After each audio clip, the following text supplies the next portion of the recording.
Hulda. Mpigeni makofi jameni. Huyu Mkenya ameenda Marekani na akashinda kiti ya ubunge kule. Asanteni sana. Your Excellencies, distinguished guests, ladies and gentlemen, it is an immense pride that I join you in celebrating the 61st anniversary of our nation's birth. At this pivotal moment, we reflect on the values of our sovereignty and celebrate the enduring legacy of those whose patriotic efforts took down the bastions of imperialism. Their sacrifice set our republic on the path of liberty, unity, peace, enterprise, and democracy. Today, we affirm, by reflecting on what we have accomplished since raising the flag of our nation, that by staying true to our national identity, we have remained consistent through seasons of abundance and scarcity. We assert our essential collective character, defined by the values and principles that inspired our forefathers to struggle and sacrifice, persist and persevere, endeavor and endure until oppression gave way to freedom, exclusion gave way to unity, and marginalization gave way to equality. We remember that our nation was born from the painful sacrifice and tireless, often lonely, and grueling efforts of men and women driven by the conviction that their sweat, tears, and blood were a worthy price to pay for ushering millions of their brothers and sisters from the dark, cold nights of imperial brutality into the warm daylight of freedom. Before 1963, our people were compelled to work hard to enrich colonial settlers. After 1963, our people labored by choice to provide for their families and build our great nation. Before 1963, education, health, and personal security were privileges reserved for the colonial elite. After 1963, they became the right of all citizens of our republic. Before 1963, African people existed to be seen and not to be heard. After 1963, we reclaimed our inalienable sovereignty to its fullest extent. The year 1963, therefore, marked Kenya's profound moment of historical change, yet it also represents an equally fundamental moment of essential and defining continuity. Our circumstances changed forever, and our horizon was illuminated by the forces of possibility, the dawn of opportunity shining brightly. Yet our values, hard work, unity, and determination remained constant. We applied these same principles to build our nation after we liberated it. There is an important point worth emphasizing. In our time, our generation must never focus so much on the present that we forget where we were only 6 decades ago. We must not ignore the fact that our freedom, democracy, and development were achieved through the contributions of millions of determined patriots, nor should we underestimate the time and patience it took for them and for these small progressive efforts to accumulate into an unstoppable momentum towards freedom and nation building. It may have been easy to despise individual freedom fighters as they ventured into a forest of uncertainty and to underestimate their ambition to free Kenya from colonialism. Yet, that is precisely how we gained our independence. Courage, and hard work, determination and patience, and the confidence that we are not alone are always what it takes to make meaningful strides as a nation. Today, I want to encourage my fellow countrymen to keep this perspective in mind.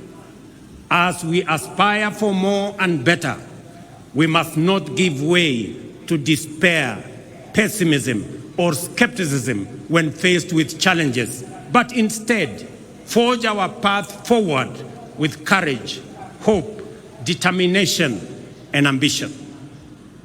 I declare my unswerving faith in the ability of our people to interrogate policies and hold the government to account.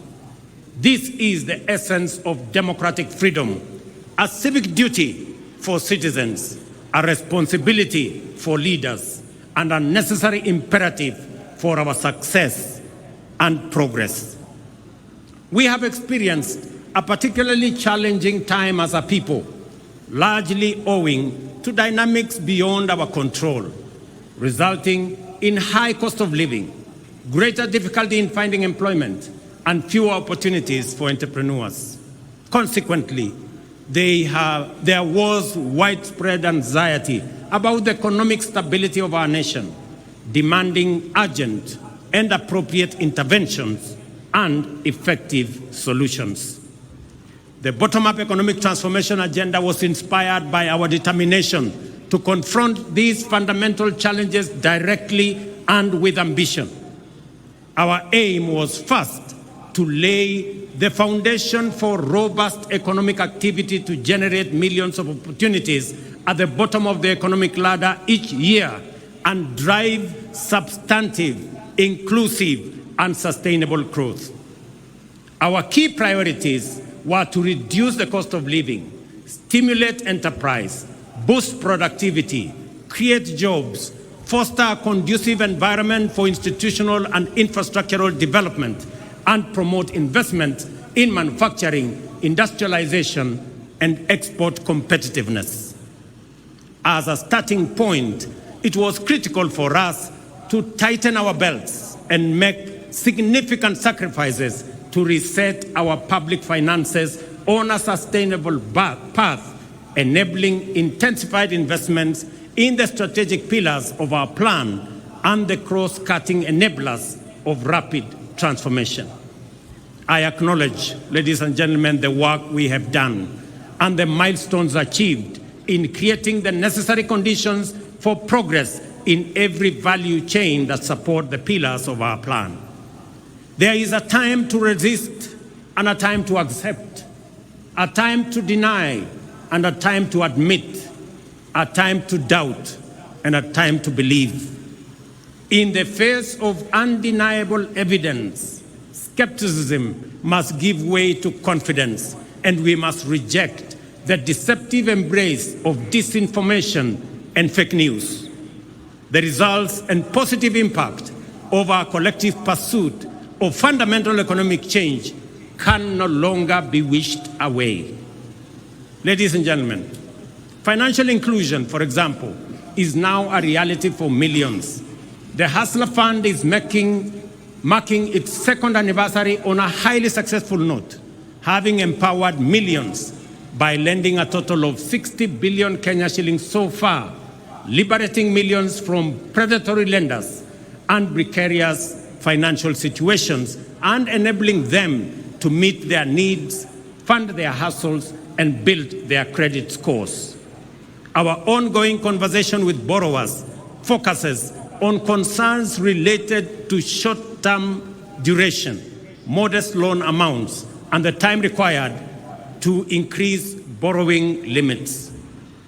In response to this feedback, the fund has designed a new product, the Bridge Loan, to help Kenyans with good credit scores to transition from personal loans to enhanced facilities, offering larger loan amounts with longer repayment periods. This will enable Kenyans pursue bigger opportunities and better investments. Ladies and gentlemen, not only have we registered successive historic gains against the shame of hunger for the last 3 seasons, we are also firmly on the path towards surplus production. This impressive rise in productivity has multiplied the incomes of farmers in maize, tea, sugar, coffee, and dairy value chains. There is no doubt that this agricultural transformation is the direct result of our strategic decisions to shift public resources from consumption subsidies to support productivity. Food is now more accessible to households than before. And as I stated in the State of the Nation address, our country now boasts substantial national food stocks: 95 million 50-kilogram bags of maize, 9 million bags of beans, 10 million bags of wheat, and 2 million bags of rice.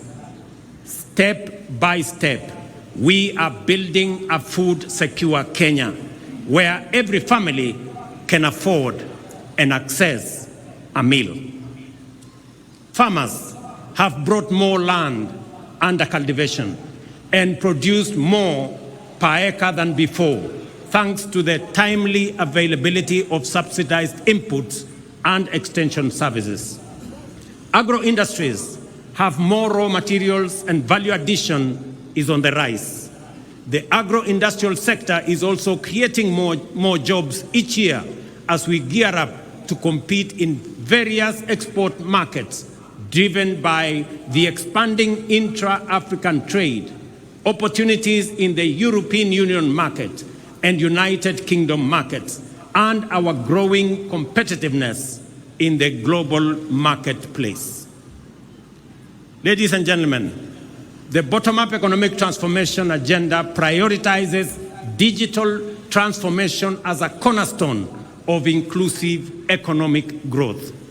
This is why we are undertaking an ambitious expansion of our national digital infrastructure by deploying fiber optic network to connect over 74,000 public institutions and establish 25,000 public Wi-Fi hotspots, because digital transformation is a critical enabler in creating opportunities across all sectors. We intend to use this infrastructure to extend internet connectivity to 8.5 million homes and businesses and eliminate the digital divide, which undermines technological inclusivity in homes, schools, villages, and counties. I take this opportunity to affirm the significant progress already made and which is accelerating due to the digitization of government services. Through the e-Citizen portal, we have digitized 20,855 government services, streamlining public service delivery, enhancing transparency and efficiency, eliminating opportunities for corruption, and increasing visibility and mobilization of public revenues.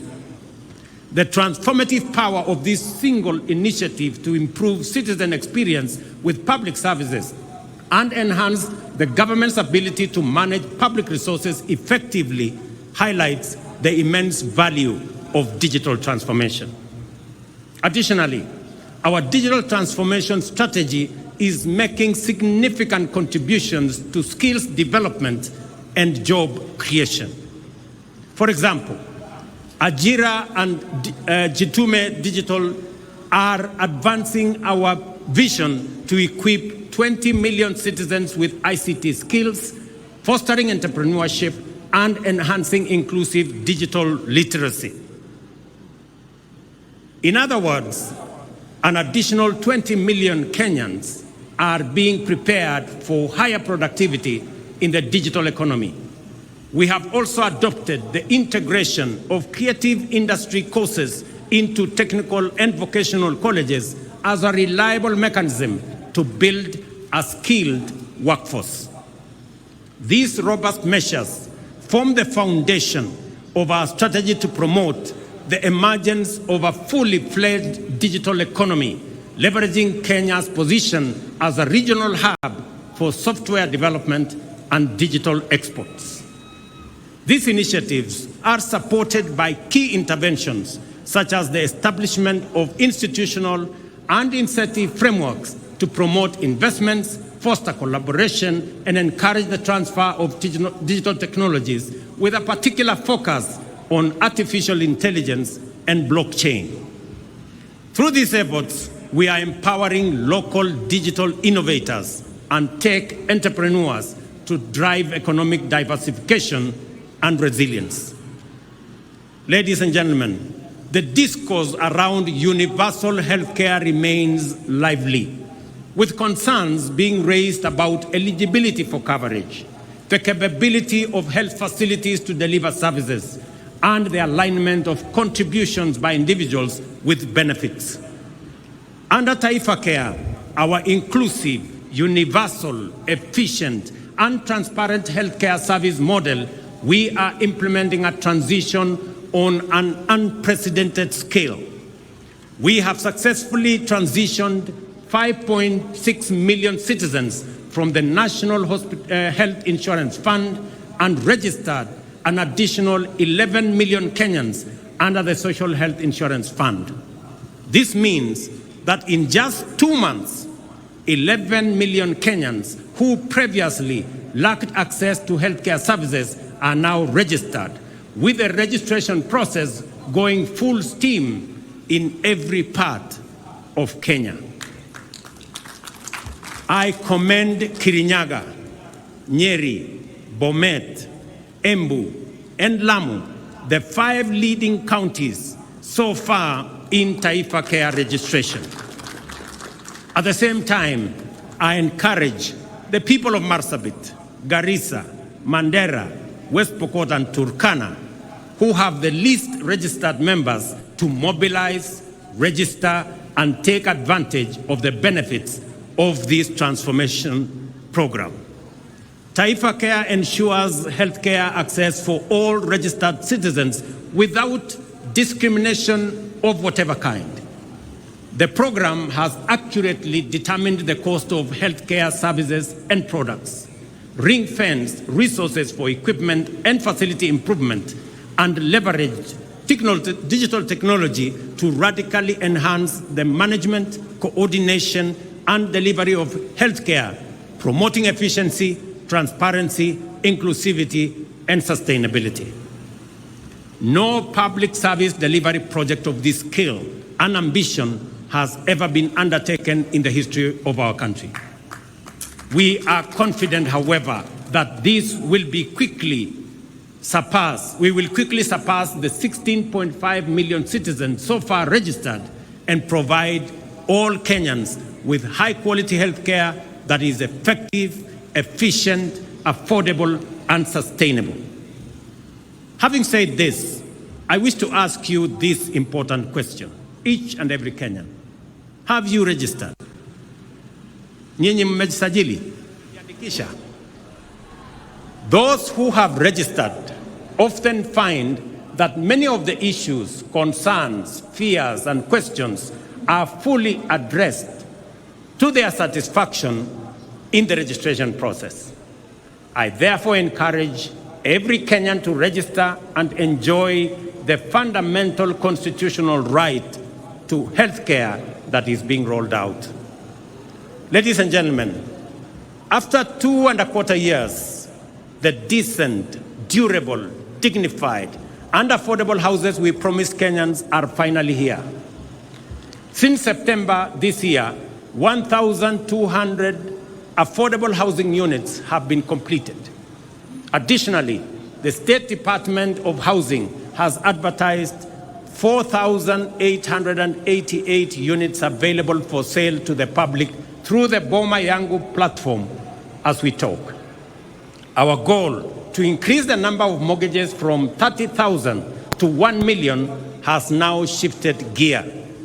Our delivery pipeline for affordable housing now has a total of 124,000 units at various stages of development across Kenya, while a total of 840,000 units planned projects over the next 4 years are projected to create a minimum of 1 million jobs. Ladies and gentlemen, Despite the multiple challenges and crises we have had to grapple with, we have succeeded in keeping our commitments, taking steady steps towards our aspirations, and moving our nation closer to its destiny. Work is underway across the country, and the opportunities are opening up for many citizens, especially our young people.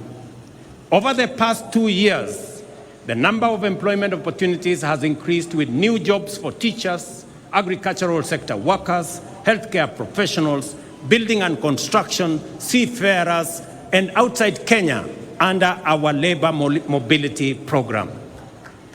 The affordable housing strategic pillar of our bottom-up economic transformation agenda has so far created 200,000 jobs and thousands of indirect opportunities across the building and construction value chain.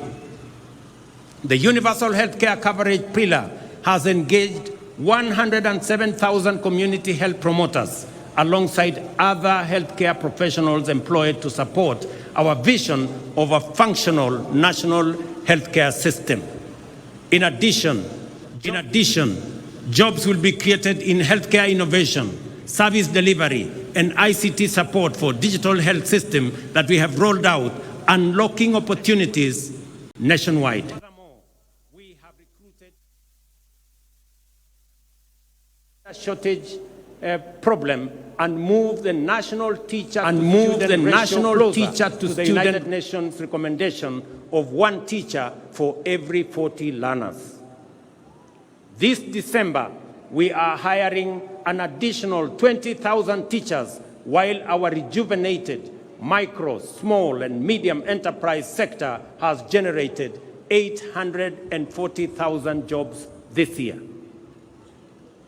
To address the urgent need to create opportunities for the hundreds of thousands of young men and women entering the labor market annually, we have expanded the employment opportunity spectrum and implemented strategies to secure jobs abroad to facilitate mobility and placement of suitably qualified Kenyans. Since September 2022, more than 243,000 Kenyans have secured international job opportunities in healthcare, in agriculture, and construction sectors, among other sectors. In the last 2 months alone, 12,000 have secured jobs abroad. So far, we have completed bilateral labor frameworks with 7 countries, while agreements with 2 more countries are awaiting signature. Additionally, agreements with 13 other countries are at various stages of negotiations, and we project to connect up to 2 million Kenyans with jobs abroad once this exercise is completed. Our digital superhighway and creative economy program, which involves laying 100,000 kilometers of last-mile fiber optic infrastructure and establishing digital hubs nationwide, is designed to create digital jobs at the grassroots. To date, 690,000 citizens have been trained in digital skills through the Ajira and Jitume programs in various learning institutions, including TVETs and constituency innovation hubs, out of which 180,000 young people have already been linked to online job opportunities, well on track to creating 1 million jobs through this program. Our special economic zones and export processing areas are boosting investment, manufacturing, exports, creating jobs, and increasing national wealth. In the past 2 years, we have licensed over 80 companies within these zones, creating 14,000 jobs. The 6 export processing zone flagship projects in Busia, Kirinyaga, Murang'a, Eldoret, Kwale, and Nakuru are now being developed are set to generate another 30,000 more jobs. Additionally, the ongoing operationalization of Dongo Kundu and Naivasha special economic zones will create an additional 26,000 jobs, facilitating private sector special economic zones investments and supporting county and public special economic zones operations. At the same time, young people are actively contributing to climate action, urban neighborhood improvements, and landscape restoration through the Kenya Urban Resilience or Climate Works program. Recognizing the urgency, scale, and importance of these efforts, Climate Works is designed to be ambitious. So far, 21,560 Kenyans have been engaged in Nairobi, with nearly 48% being women, reflecting a strong commitment to gender parity. The program will soon be expanded nationwide to engage 200,000 young men and women in critical infrastructure and environmental projects within our towns, cities, and communities. This initiative not only offers opportunities, but also empowers young people to strengthen the foundations of urban living and tackle climate change. We are also investing in local content creation to enhance the quality and competitiveness of Kenyan creative products for export, while facilitating the development of digital platforms to contribute and to distribute Kenyan creativity to global audiences. I am confident that we are firmly on course to transform opportunities for our creative industry. I salute the actors in our creative space whose work brings life to our cities, streets, and screens. Yet, their achievements are overshadowed by injustice. Musicians, who are the heartbeat and soul of our culture, have long been denied their rightful earnings. It is unacceptable that an artist earns as little as 10,000 shillings a year, while those tasked with collecting their royalties pocket millions monthly. This injustice, ladies and gentlemen, must end. The Kenya Copyright Board, in conjunction with industry players and e-citizen, must establish a transparent, real-time system for royalty collection and distribution to rightful owners and beneficiaries. As we champion this cause, Kenya is also preparing for global leadership by bidding to host the 2026 World Creative Economy Conference, signaling our commitment to celebrate our talent and showcase our vibrant culture to the world. Hosting this conference will be a bold declaration of Kenya's leadership in the creative economy. Our committed interventions are creating jobs and opportunities, and this is only the beginning. We are building on the foundation we have laid to create more jobs going forward. The essence of the bottom-up economic transformation agenda is to enhance our capacity for incremental achievement and thus accelerate our progress in delivering our commitment for the benefit of all Kenyans. What I wish to emphasize on this Jamhuri Day is that regardless of our difficult circumstances and despite obstacles, resistance, and anxiety, it remains the mandate of leadership to keep true to their word and the duty of government to deliver. We have every intention to fulfill our commitments and are at the point where the first projects are successfully entering maturity. The deliberate and intentional effort to develop effective strategies for creating employment opportunities within our broader economic transformation agenda is bearing fruit. From the current numbers, it is clear that employment opportunities, whether domestic, international, or online, will increase significantly in the coming days. We are determined to build a labor market capable of absorbing as many job seekers as possible, cognizant of the output of our education and training institutions, which produce talented, skilled, and motivated young people. By doing the hard work and heavy lifting now, we are laying the foundation for citizens to seize opportunities in the coming future. As we do this, let us reflect on the lessons of history and rise above our political differences to deliver for Kenya. Those who came before us overcame far more turbulent divisions to score a historic victory whose everlasting legacy benefits us today and will endure for posterity. As they fought hard to reclaim our sovereignty, the enemies of our freedom deployed state-of-the-art technologies of the time, the radio and the aeroplane, to disseminate disinformation and propaganda. This was meant to discourage, trick, and deceive people that freedom fighters had been defeated and their leaders been captured and neutralized. Our heroes and heroines were not deterred, and inspired by the righteousness of their cause and the transformational moment they were in, soldiered on courageously.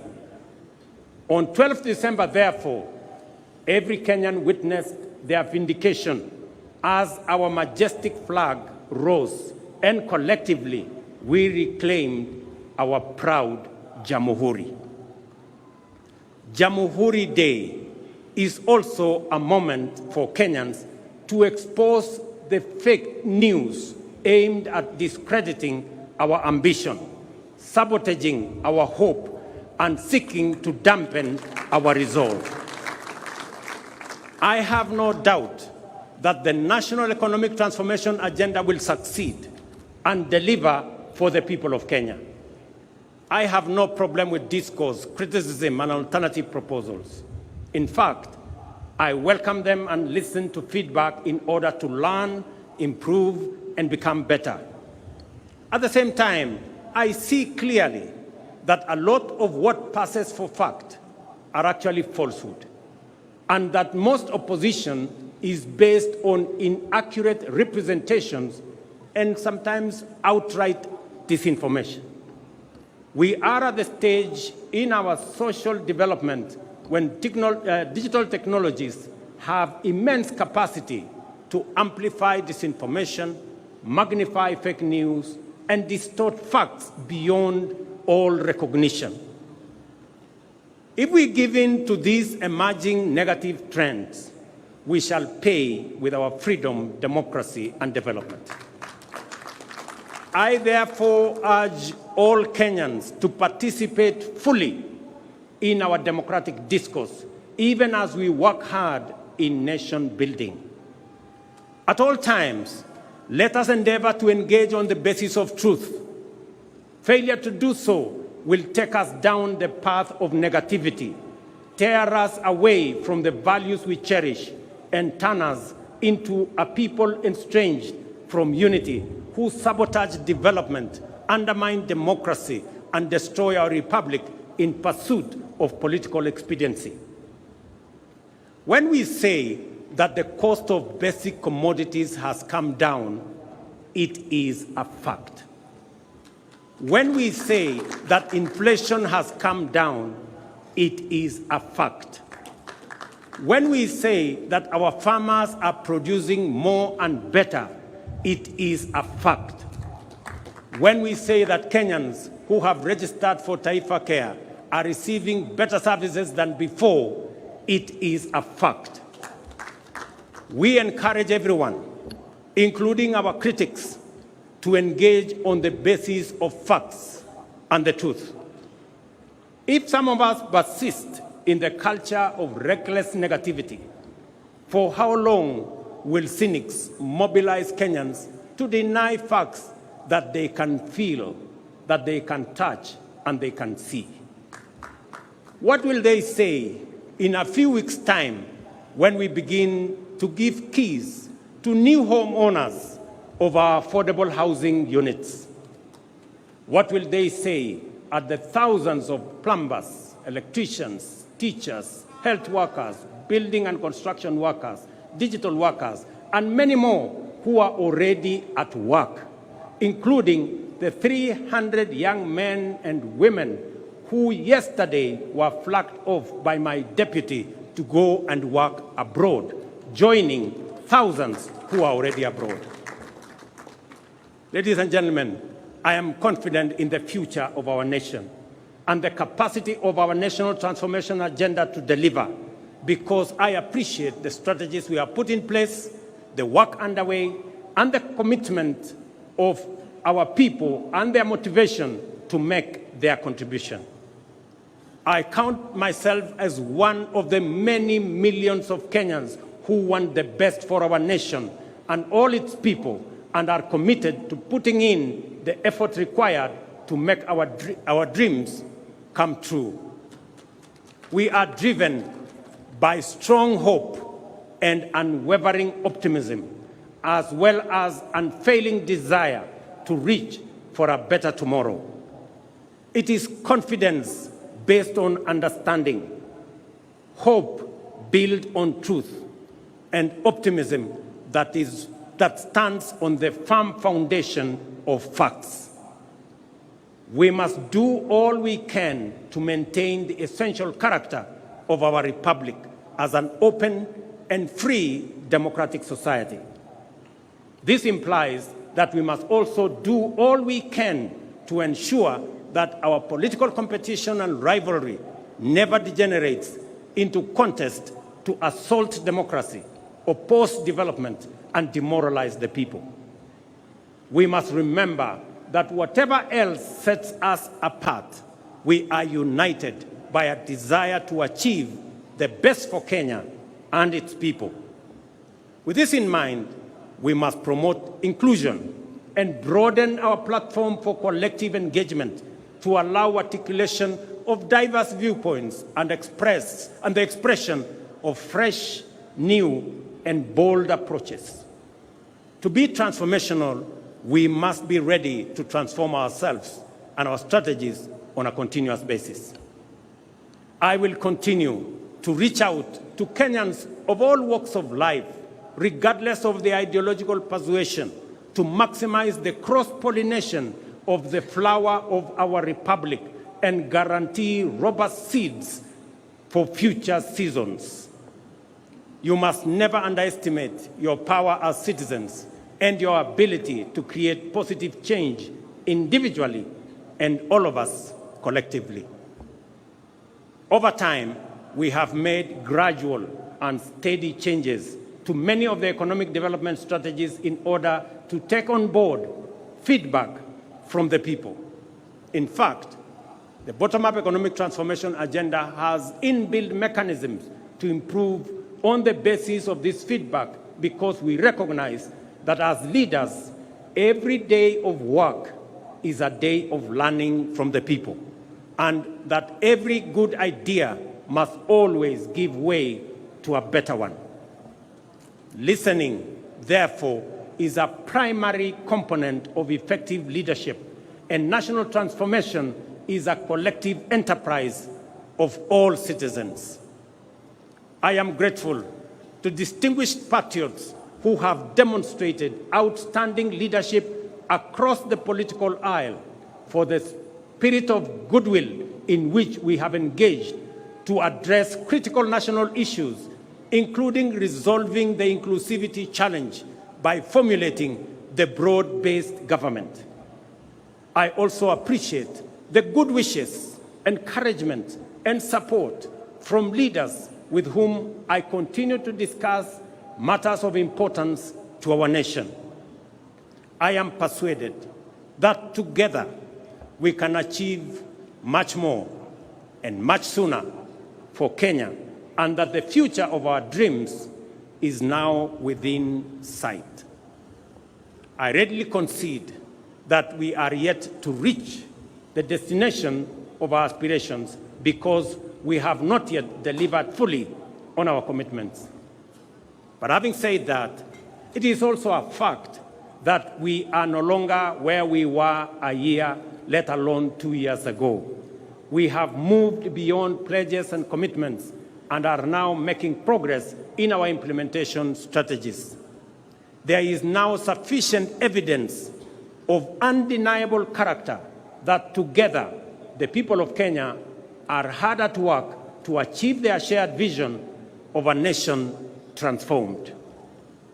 Our ability to feed the people and to keep them healthy, to empower them and connect them to opportunities, to keep them safe and protect their freedom is improving by leaps and bounds. When we all unite, inspired by a shared aspiration to undertake national building, we shall make our nation great, and our collective legacy will inspire present and future generations. Ndugu wa Kenya, wacha nimalizie kwa kuwauliza, mumesikia yale mambo tunafanya kuhusiana na mambo ya afya. Na wauliza wazazi wote, pale Januari watoto wetu wakirudi shuleni, sasa Taifa Care inataka kila mtoto wa Kenya awe na bima ya afya. Wakati wazazi mtarudisha watoto wenu shuleni, tunataka kila mzazi aandamane na mtoto wake ndio tuweze kusajili watoto wote wa Kenya, ili watoto wote wa Kenya tuwapangie mambo yao ya afya.